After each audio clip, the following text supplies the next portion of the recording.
No Man's Sky patch 3.73 is now rolling out to all platforms and brings a return of the previous expeditions, starting with the Pioneer Expedition.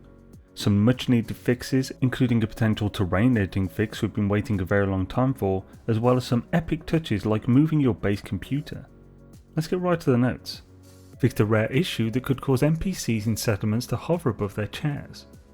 Fixed a collision issue with timber roof corner base parts. Fixed a rare issue where grass could grow around the edges of settlement building interiors. Fixed a number of base building LOD issues. Fixed a number of rare issues that could cause planetary objects to have no collision. Fixed a number of snapping issues with basic shape adornment parts, cubes, pyramids, cylinders and so on. It's kind of crazy how many snapping issues and now fixes we've had, but it was of course an overhaul of the building system.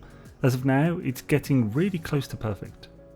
Fixed a number of collision and terrain carving issues with small paving parts. Fixed a collision issue with one visual variant of the timber wall with windows.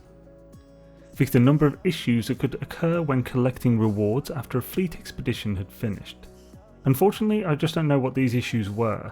If anyone in the comments could shed some light on this, on any issues they faced that are fixed with this patch, that would be very swish. Fixed an issue that could cause the Armourer mission to become blocked if players destroyed the target depot from the air, or before the mission had begun. Fixed a number of issues that could cause settlements to be incorrectly classified on the CBAS scale.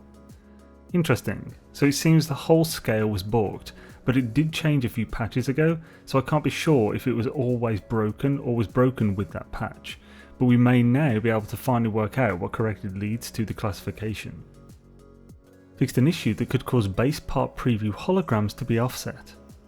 Fixed an issue that could cause players to fall out of their freighter while constructing new rooms on board. I'm hoping this fixes some of the issues that are similar on planet bases too. I've fallen through base parts when in the build camera not even that far away many times, due to the part I'm standing on and the terrain unloading. Introduced a significant base building networking optimization. Fixed a rare issue that could cause very large player bases to crash when loading. Introduced a number of significant base building physics optimizations. Introduced a significant memory optimization for PlayStation 4. Fixed an Xbox specific crash that could occur when running out of audio memory.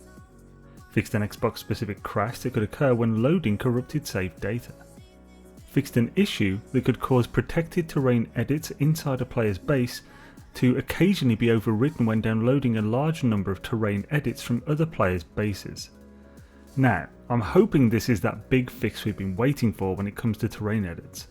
The way this reads to me is that the terrain edit limitations were affected by edits that had been made in other players' bases, and so when you load another player's base that has edits, the game counted them the same as if you had made them, and so it all counted towards your personal limit, overwriting some of your personal edits. This is a tough one to confirm, as it doesn't always happen, and when it does, it would be tricky to work out which it would have overwritten. But of course, for a long-term build that has a man-made cave, that countdown timer is always there and you roll the dice every time you visit another player's base. I'm very hopeful. The base computer can now be picked up and moved within the bounds of the base. This is epic. This was formerly only possible on PC using Goat Fungus's save editor. Actually being able to pick it up and move it is great. Improve the clarity of messaging when placing a base computer in an invalid location. Fixed an issue that could cause audio problems on PlayStation 4. Warrior mode now has access to rotation and free place options. They heard you, beeves. Fixed an issue that caused the HUD message that accompanies entering a base to trigger too frequently. This was infuriating while recording a recent video.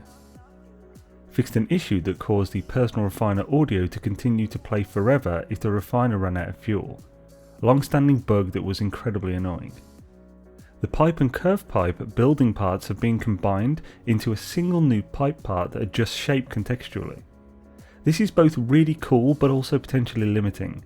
It was live on the experimental and Bieber was playing about with it, but it takes away some options that you have for placement, as it will always make connections whether you want it to or not. Fixed a snapping issue with BYTEBEAT cables. Fixed an issue that could cause creature-related missions from the NEXUS to pick inappropriate planets. Another long-standing bug. Nice. fixed an issue that allowed base part duplication mode to duplicate non-buildable parts. I hadn't heard about this at all, now I'm wondering whether it could have been super useful. Fixed a rare issue that could prevent players from completing the construction of a settlement marketplace. Fixed an issue that caused the spawn beneath your skin milestone of the Emergence Expedition to fail to find any valid target when using the target sweep. On top of all of these notes, they have announced that starting today, all 4 expeditions will be making a return in order for 2 weeks each.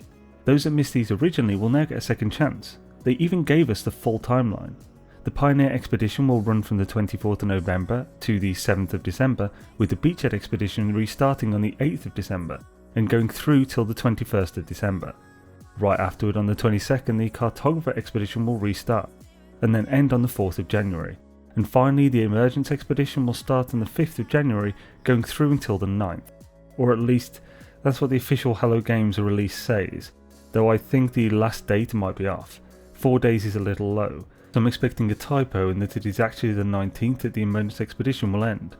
This is it for the end of 2021, folks. No more updates until next year past these expeditions. Patches maybe, but not named updates. It's actually kind of nice just to know what's happening for a few months to be able to plan around it.